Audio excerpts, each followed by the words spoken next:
From the Apopco Studios in Oklahoma City, this is OU Football with Jake Trotter. I'm Jenni Carlson. Our OU coverage is brought to you by Cable Motors.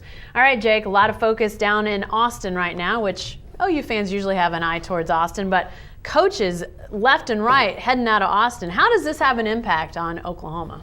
Well, I think it has a huge impact in several different ways. I mean, first of all, you look at Texas next season, you can't imagine they're going to be that much better than the 5-7 record they posted this year. They lose some players, and then with the coaching staff overhaul, there's going to be no continuity going into the season other than the head coach, especially if Major Applewhite goes to Florida, as some people suspect he will, with Will Muschamp. Texas has got a lot of problems, and I think on the field, you would expect OU is going to be a heavy favorite next season. What about potential recruits? Texas always has a recruiting class in the bank, well ahead of everybody else. Is all this turmoil potentially going to impact some of that as well? It could, and here's the problem Texas has is they have this great recruiting class. Most people think it's the best in the country. But now people are saying from that class, hey, we're looking around now because Will Muschamp was the one who recruited us. Major Applewhite is the one who recruited us. Bobby Kennedy is the one who recruited us. And one of those guys has already left. The other one is expected to leave. And the third is interviewing for jobs all over the place. So a lot of these recruits, I think one guy said that, hey, I only know one coach up at Texas. I could go find that at another place. So It's a huge problem. So first of all, Mack Brown's got to work to try to keep this class together.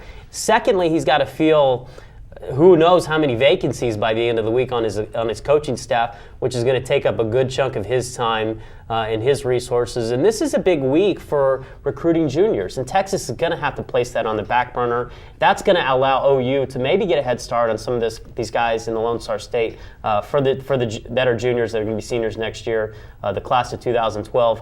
You know, I think OU is going to have a hard time stealing any of Texas's recruits away for the simple fact they don't have any room. They don't have any scholarships left. Yeah. I mean, they'd have to be very creative to create some room for somebody. You know, and if a 5-star player shows interest, maybe you get creative. But the numbers don't work for OU offering another scholarship. More than anything, though, this, again, allows Oklahoma to see maybe some distance between itself and Texas. Is that kind of the biggest fallout of this whole thing? Yeah, I mean, and people that think that Texas is going to fall into the abyss, that might be a little bit premature. I mean, Texas is still Texas. They still have great resources. Mack Brown, despite what people say, is still a great coach. And they'll get it together at some point. But I think what's going to happen is OU is going to be able to get the upper hand for the next year, maybe two, especially in recruiting. And that plays dividends down the line. So I think you'll see OU with a great chance to become the supreme power in the Big 12. All right. Thanks, Jake.